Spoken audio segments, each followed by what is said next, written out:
Hello everyone, I'm going to present on the topic LUT and QRMP scheme under GST.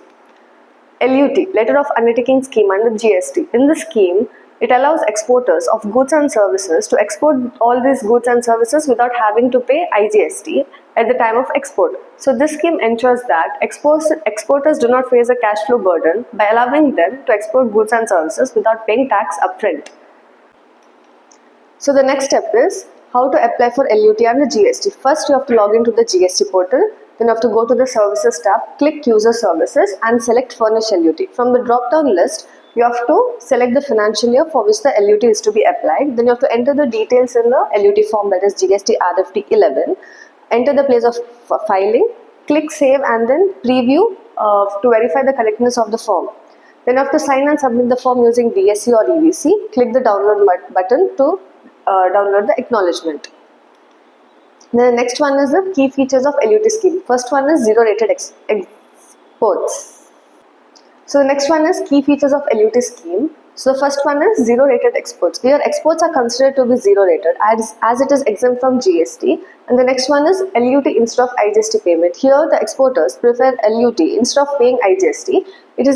Next one is easy process. It is an easy process by submitting a simple online declaration and refund of ITC. Here exporters, they choose to export goods and services without having to pay IGST, then they can claim the refund of ITC as per GST rules. Then who are eligible to apply for LUT? Registered exporters have been filing GST returns regularly and have a good track record of compliance, and exporters who have not been penalized under GST laws. Those exporters who have not defaulted on payment of any taxes or made any wrongful claims of ITC in the past. Then what are the requirements for furnishing LUT? First one is GST registration. In this, the exporter must be compulsory registered under GST. Previous compliance. The exporter must have been compliant with all GST filing requirements. They must not have any dues or penalties against their GST account. Submission of security. For first-time exporters or those with a history of compliance issues, the government may request a security deposit or bank guarantee. Then validity of LUT.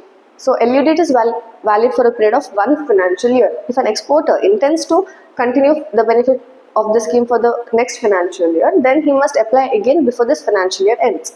Then important forms for LUT. That first one is GST RFD 11, that is for applying an LUT, and GST RFD 1 is for claiming refunds. So the next scheme is QRMP, that is quarterly return monthly payment scheme under GST. So in this scheme, that it allows eligible taxpayers to file GST returns on a quarterly basis while making monthly payments of taxes.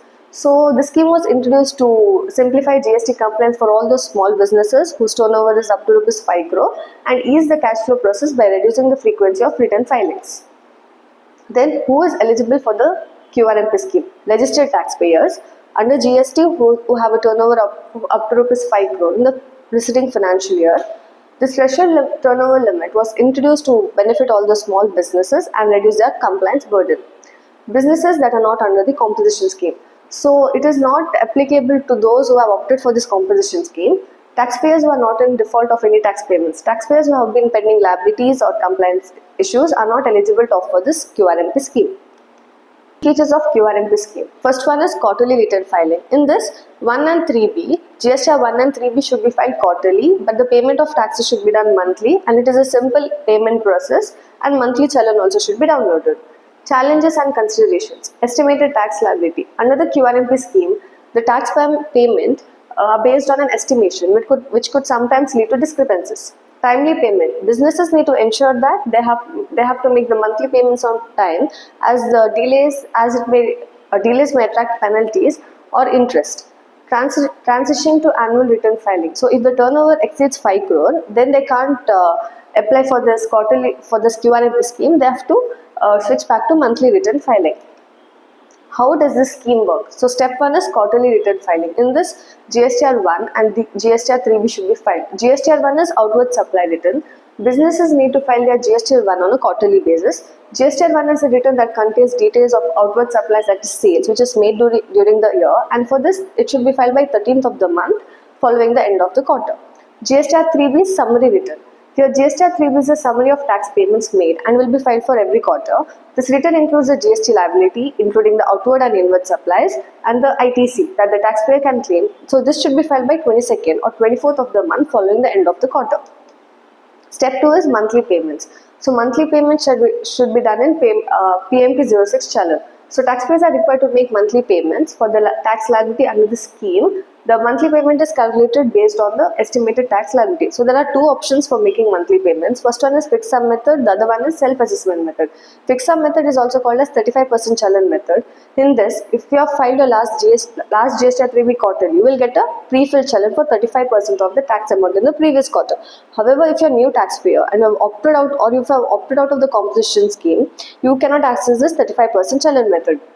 Similarly, if you have filed your last GSTR 3B monthly, then you will get a pre-filled challenge, but not for the 35% amount, but for the full tax amount in the previous quarter. Then the next one is self-assessment method. Under this method, you can easily submit the actual tax amount that is due on the outward and inward supplies along with ITC available. So for this, the due date of payment will be 25th of the following month for which the payment is being made. Step 3 is generation of PMT 06 challenge. Once the monthly payment have been done, then the taxpayers must generate PMT 06 challenge for each month. This is done through the GST portal and payments can be made through online methods that is net banking, debit or credit cards, NEFT or RTGS, etc. Step 4 is filing of return, that is GSTR 3 and GSTR 1 and GSTR 3B. So GSTR 1 should be filed on the 13th of the month following the quarter. GSTR 3B should be filed on the 22nd or 24th of the month following the quarter. Then late fee and interest. So for LUT, the late filing of GST LUT will lead to a penalty of 10% of the tax due per month. This means that if the tax due is ₹1,000, the late filing penalty will be ₹100 per month. Then IGST needs to be paid if LUT is not filed on time. For QRMP, for 3B and 1, it is ₹50 per day, 25 CGST and 25 SGST up to ₹5,000 for each quarter, and 18% per annum on unpaid tax. Thank you.